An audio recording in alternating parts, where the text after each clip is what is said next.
Bom, gente, na aula 3,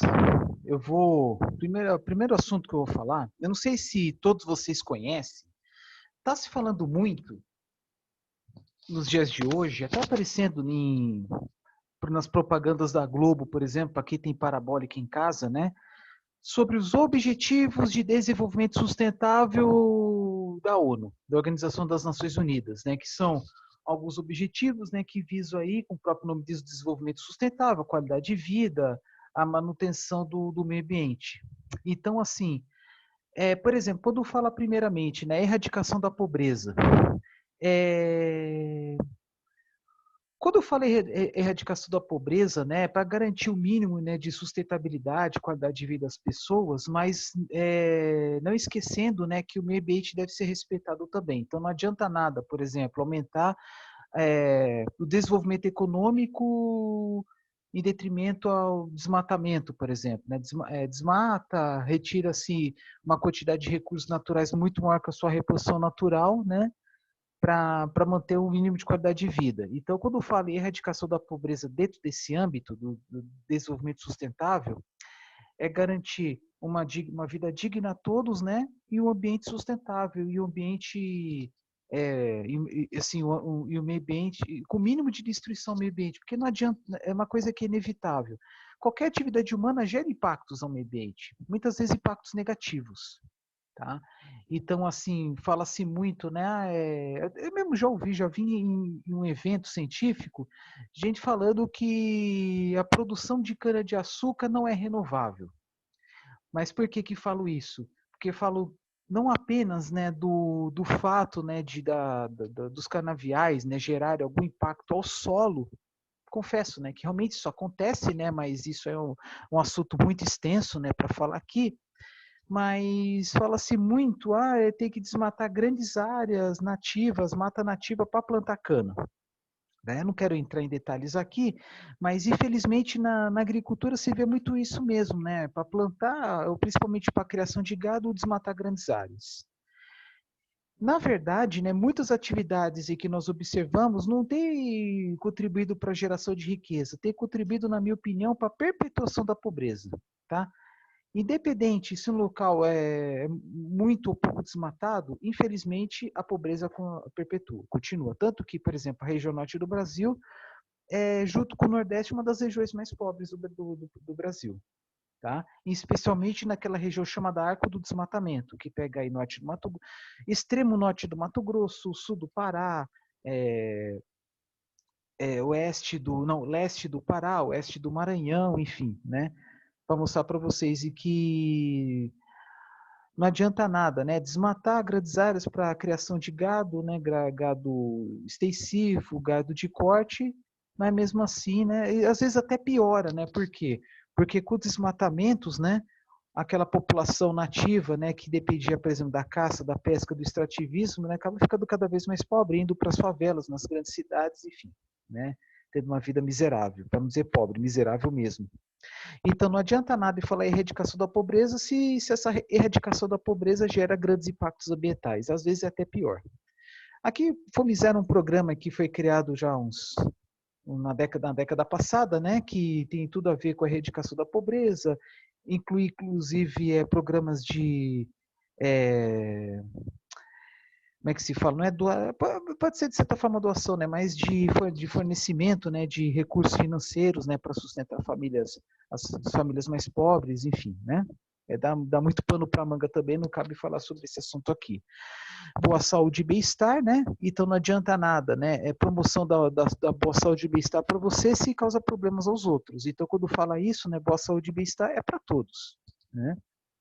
E não adianta nada, por exemplo, lá procurar erradicar a pobreza, erradicar a fome se a pessoa possui problemas de saúde. É aquela história, não adianta a pessoa ser linda, maravilhosa, se por dentro tem problemas sérios de saúde. Né? Educação de qualidade, né? Quando fala em educação, né? Promoção da educação visa principalmente diminuição das desigualdades. Olha só, que coincidência, aqui no item 10 aqui embaixo, né? Redução das desigualdades. Quando fala em educação de qualidade, não é pensando assim naquela educação top de linha, né? Aquela a pessoa lá em cima, até com o doutorado, mas é pensando E todo mundo deve ter seu... É que assim, né? Toda pessoa tem direito à educação, está na Constituição brasileira. Então, assim, todo mundo tendo uma educação assim, com mínimo de qualidade, né? Além de diminuir as desigualdades, né? Eles causam, como é que eu vou dizer para vocês, desenvolvimento, né? De conhecimento, melhoramento da qualidade de vida, melhoramento dos processos, até mesmo processos industriais. Por que eu estou falando isso? Né? Quanto melhor a educação, maior a qualidade dos serviços oferecidos, dos produtos gerados, etc. Tá?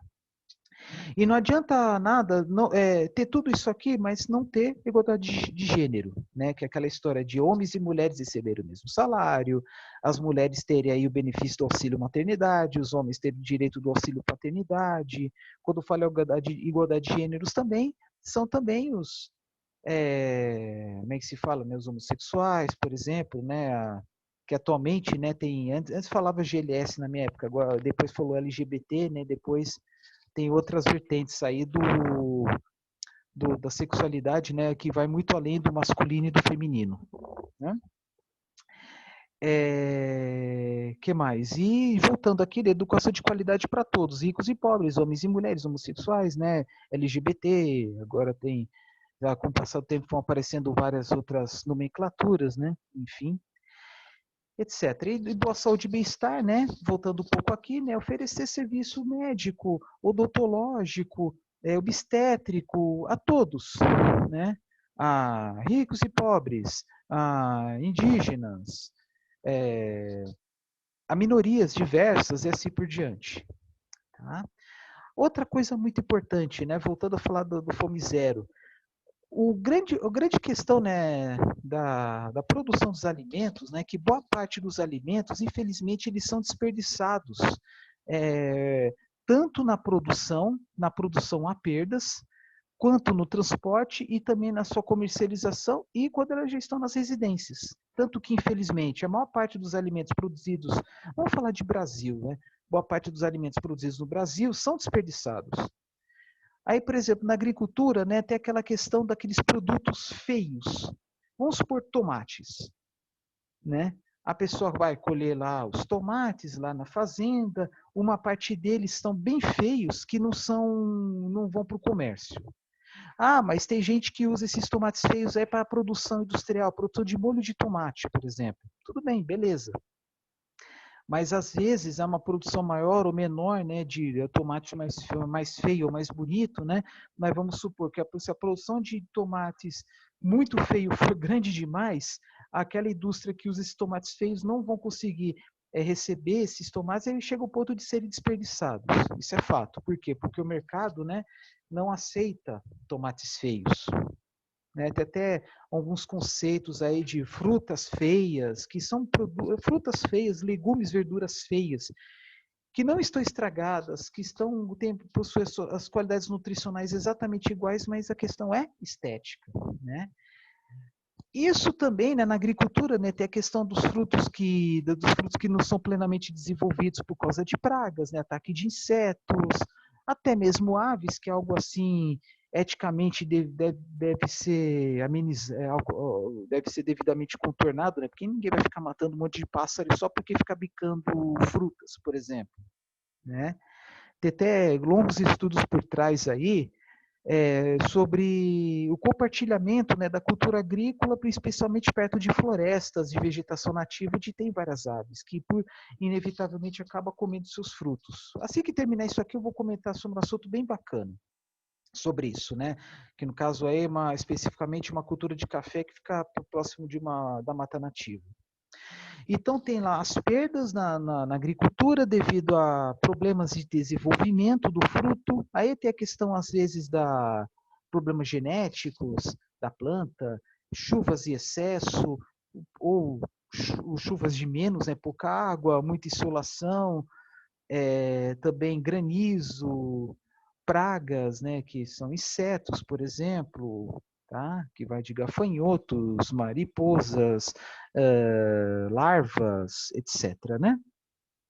Problemas na colheita, né? Também há perdas, por exemplo, as perdas da colheita de soja. Fala em 1 ou 2%, mas é 1 ou 2% que, poxa, frente a A maior produção do mundo que está no Brasil, 120 milhões de toneladas só de soja, né? 2% é quase 2,5 milhões de toneladas que ficam perdidas no campo, né?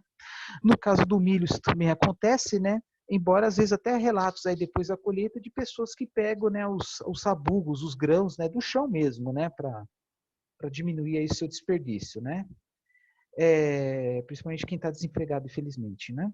Então, assim, tem as perdas no desenvolvimento dos frutos, da colheita, no transporte, né? Frutas que são amassadas, frutas que são amassadas no seu armazenamento, né? Nesse caso inadequado, produtos são estragados devido a condicionamento inadequado, falta de refrigeração, ventilação, que seja, né? Cada produto tem um processo diferente, uso de caixas inadequadas, às vezes usa caixa de plástico, de papel, usa caixa de madeira, e a madeira às vezes tem algum bicho, algum material residual e estraga o produto. Na sua comercialização também, né, que tem a questão da validade, se não consegue comercializar tudo, uma parte pode até ser doada, né, tem até o programa do Senai, do SESI, chamado Mesa Brasil, para doação de produtos que estão perto de estar perto de estragar, ou produtos feios, né, que acabam chegando no comércio, que é aquele conceito que eu falei agora há pouco. E dentro das residências, onde às vezes infelizmente esquecemos o produto lá no fundo da geladeira. Isso leva em conta também os produtos industrializados, né? Às vezes a gente acaba colocando sem querer, né? Um produto mais novo em cima do mais antigo, um produto mais novo em frente ao mais antigo, na hora de abrir a gaveta, na hora de abrir a despensa, acaba pegando o produto mais novo e vai esquecer do mais antigo até ele estragar. Isso acontece também, né? Bom, aí tem a questão do calor, né, do armazenamento inadequado. Então, só levando tudo isso em consideração, infelizmente mais da metade dos alimentos no Brasil são desperdiçados. E tem até uma outra temática também, né, que à medida que vai aumentando o consumo de proteína animal, há uma necessidade cada vez maior de produtos de origem vegetal. Né? Por exemplo, para produzir 1 quilo de carne bovina são necessários quilos e quilos de milho, quilos e quilos de soja, né? Os suínos e aves é a mesma coisa, tá? Mas não tem a ver com fome zero, não. Muito menos com a erradicação da pobreza. É um outro assunto que eu lembrei. Então, voltando. Erradicação da pobreza, né, contribuído para e que dentro desses programas também, né, deve ter programas de geração de emprego de qualidade, emprego, digamos, não muito vulnerável, né, não adianta nada oferecer emprego a alguém que dure tão pouco tempo e pague tão mal, né? Ou até mesmo não ser registrado. Né? Bom, fome zero. Quando fala boa saúde e bem-estar, não é apenas a pessoa ter uma preocupação mais com a saúde, a fazer exercícios físicos, alimentação saudável, mas também sempre no médico. Por exemplo, o vídeo que eu estou fazendo agora, mês de novembro, né, fala-se do Novembro Azul, né, da prevenção do câncer de próstata, né? Mas também, assim, a promoção, né, da saúde da família por parte dos órgãos públicos, né? Por quê?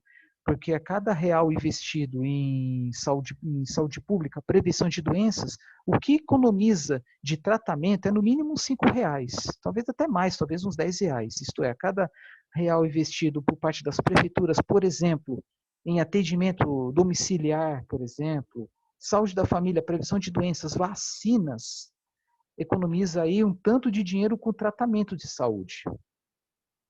Tá?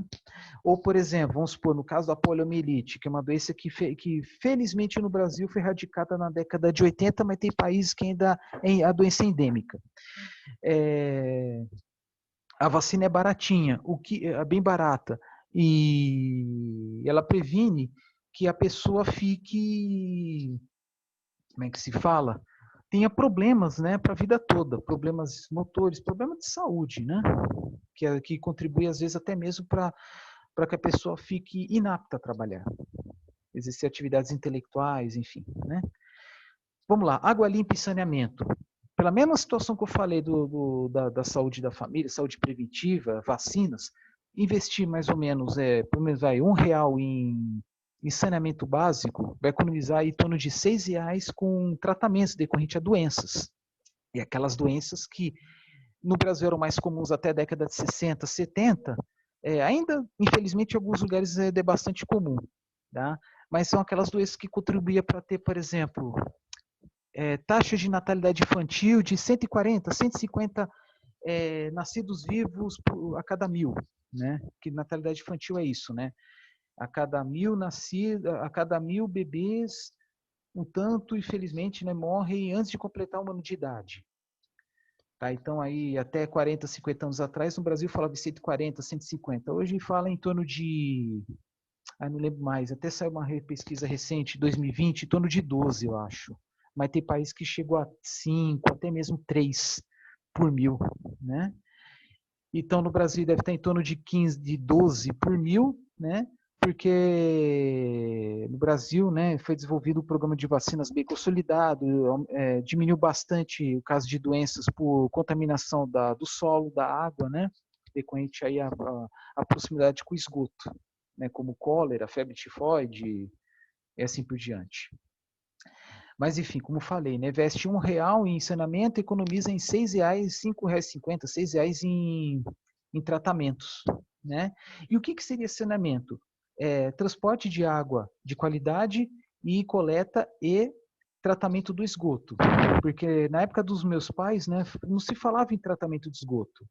Falava... Em alguns lugares tinha coleta, mas destinava o destino final era os rios. E também, por exemplo, vamos dar um exemplo na São Paulo, capital e Grande São Paulo. Falava-se muito em coleta do esgoto, né, das residências, né, dos pontos onde eram gerados, mas não havia essa separação entre esgoto e águas pluviais. Então jogava-se esgoto na rede de águas pluviais. E em muitos lugares é assim até hoje. Tá um programa errático, né, e bastante equivocado, e que ainda hoje está tentando ser corrigido. Tanto que tem alguns lugares, por exemplo, rios, canais que foram criados e elaborados para transporte de águas pluviais acabam tendo esgoto. Tudo bem que em alguns lugares é por causa de ligações clandestinas, mas tem alguns lugares que não. Tá? Então, água limpa e saneamento é ter água de qualidade e também procura-se, lógico, né, água barata, de qualidade. E aí deve se preocupar também sobre a qualidade da água na fonte, no manancial. Tá? Ou até mesmo uma água com fornecimento constante. Aí fala-se, por exemplo, né, da preservação da região próxima aos mananciais, plantação de reflorestamento de mata nativa, recomposição de mata ciliar, né, nas margens dos mananciais, pode ser rios, lagos, né?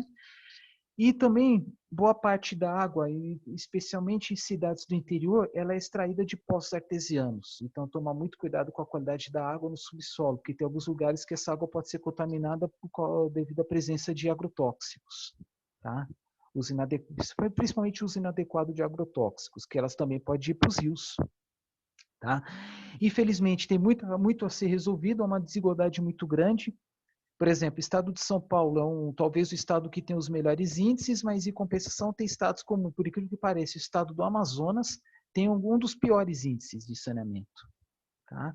Então, quando eu falo melhores índices de saneamento, fala aí, por exemplo, em mais de 90% da população ser atendida por as redes de água, tá?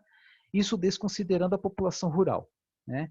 E, bom, pelo menos nas cidades, no Brasil, assim, muitas cidades brasileiras já têm serviço mais adequado de água. O grande problema é o esgoto. Ainda tem uma parte do esgoto que vai para os sumidouros, né, que são locais que como se fossem, mas fala, poços, né, onde o esgoto é destinado, né, a longo prazo acaba contaminando o solo, né. É claro que a tendência, né, é usar menos os sumidouros, usar mais as redes de esgoto.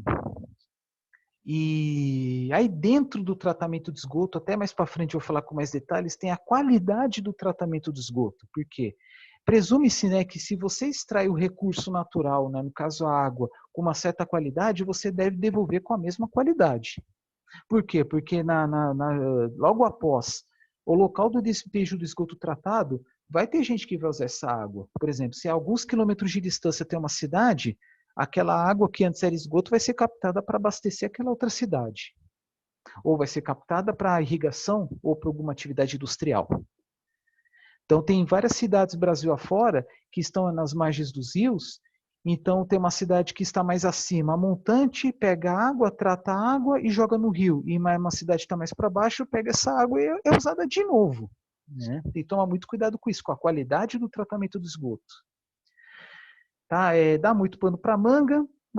Talvez eu faça um vídeo específico apenas sobre o saneamento. Energia acessível e limpa e barata. Né? Não adianta nada ter energia barata se ela é altamente poluente. Tá? E não adianta nada ter energia limpa, barata, se ela for de baixa qualidade. Como é que eu vejo isso? Por exemplo, à noite a luz piscando toda hora, queimando os eletrodomésticos. Então, energia acessível, de qualidade e também limpa. Tá? Agora, fala-se muito dos módulos fotovoltaicos, né, que estão barateando, que está gerando atualmente a energia mais barata do mundo, no Brasil, inclusive, junto com usinas hidrelétricas mais antigas, de grande porte como Itaipu, que também gera energia muito barata, mas esses módulos fotovoltaicos, pequenos geradores eólicos, já estão sendo instalados nas fazendas e locais mais afastados, tornando possível o fornecimento de energia barata e ambientalmente aceita em locais isolados. Por exemplo, no interior da Amazônia, existem algumas cidades, vilas, onde tem geradores a diesel, que geram energia elétrica apenas durante algumas horas por dia. Vamos supor, de manhã, de tarde e às vezes nem de noite não. E é uma energia cara, altamente poluente. Tá? Se instalar, por exemplo, placas solares com banco de baterias, já ajuda muito. E esses sistemas, essas soluções têm abaixado seu preço. Emprego digno e crescimento econômico tem muito a ver do que eu falei aqui no número 1, né? Emprego de qualidade, emprego muitas vezes com carteira assinada, com seus direitos adquiridos, enfim. Fala-se muito também, né, da mão de obra análoga à escravidão, né, que no Brasil, infelizmente, ele existe. Tá? Mão de obra infantil, principalmente entre os mais vulneráveis, né, entre os muito pobres, que acabam, as famílias que acabam colocando as crianças para trabalhar em vez de estudar. Indústria, inovação e infraestrutura, é mais questão de desenvolvimento econômico. Tá? Que deve-se pensar em diversos programas, né, para fomento industrial, desenvolvimento tecnológico, mas fala empreendedorismo, enfim. Redução das desigualdades. O Brasil, infelizmente, é um dos países mais desiguais do mundo, onde uma pequena parcela da população, né, que está lá no topo, ganha muito mais do que a base, do que assim, desculpa, eu não sei os valores exatos, né, mas não é o caso, mas vamos supor, 1% da população mais rica ganha mais do que 50% da população mais pobre. Tem esses números aí, às vezes aparecem notícias desse tipo. Cidades e comunidades sustentáveis, né?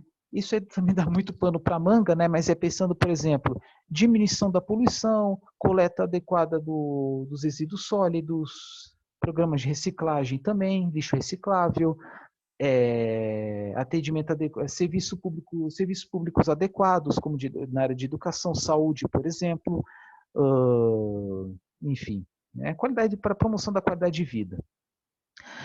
Consumo e produção responsáveis. Até tem um símbolo aqui que lembra muito o conceito de economia circular. Né? Quando falo isso, né, mais para frente eu vou falar dos... Tem literaturas que falam em 3 R's, outros falam em 4 R's, já ouvi falar até em 7 R's. Quando fala 3 R's é o quê? Reutilização, reaproveitamento e reciclagem de produtos. Né?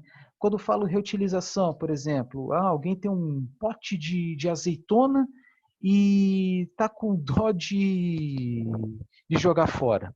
Pote de azeitona. Aí fala pro vizinho, tem um monte de pote de azeitona, monte de potes de azeitona aqui na minha casa, não sei o que eu faço. Dá para mim porque eu faço conservas para vender. Opa, beleza, né? Pega um monte de pote de azeitona, de vidro, né, com tampa metálica, limpa, higieniza direitinho para vender conservas, né? Pimenta, por exemplo. Reaproveitamento. Vamos supor aí, você doa esses potes de azeitona para alguém fazer artesanato, né? Que já não é o mesmo uso do anterior, né? Mas enfim.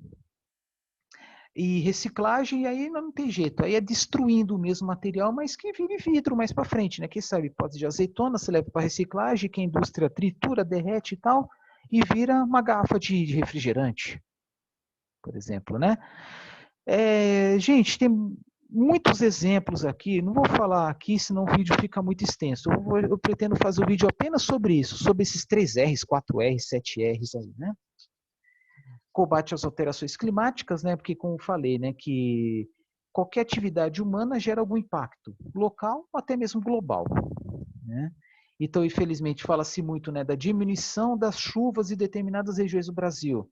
Ah, por que isso? Alguém conseguiu linkar isso com o desmatamento na Amazônia, por exemplo, né? Ah, por exemplo, em Recife está tendo muito ataque de tubarão. Por quê? Porque uns anos atrás foi construído o porto de Suape, que é perto de Recife. Por quê? Porque antes era um habitat de tubarões, acabou o habitat de tubarões devido à presença dos navios, então os tubarões foram para outro lugar, e nessa aí atacam os banhistas. Né?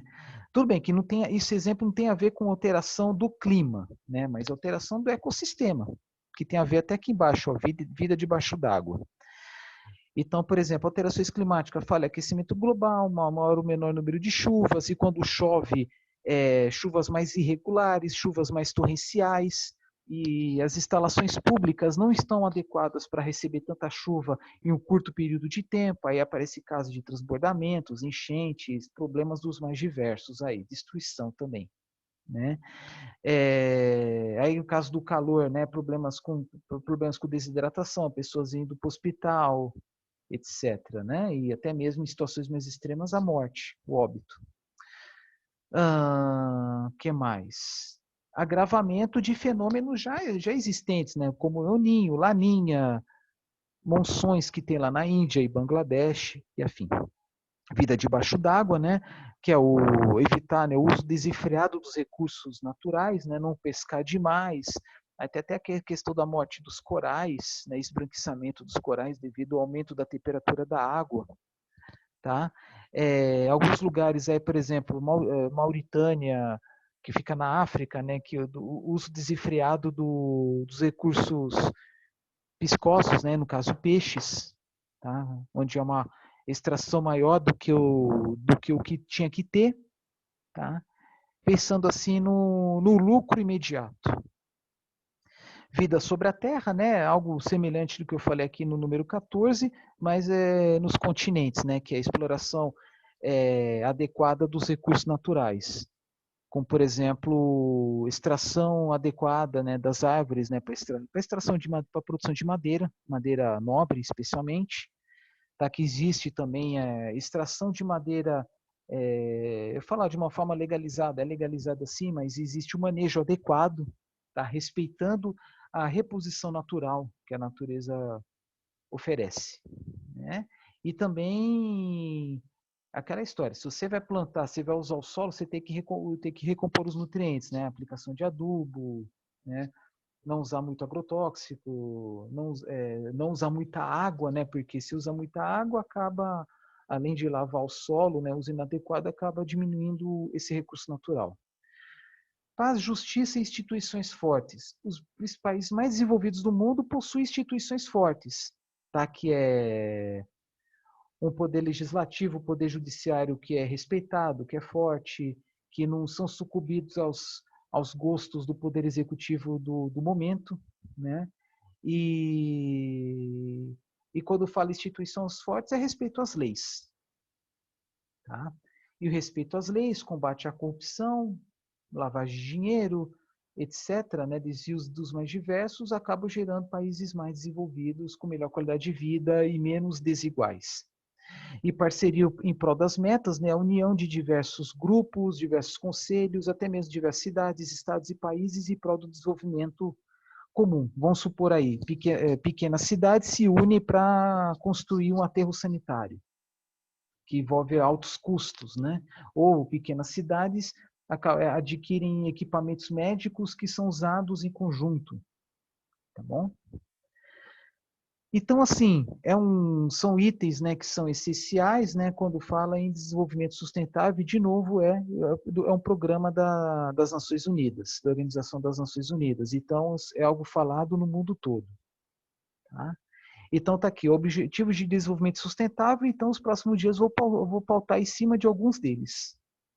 Bom, então vou um vídeo mais curtinho que os outros, né? Aí os próximos vou falar sobre poluição, o conceito de poluição, alguns exemplos e assim vai.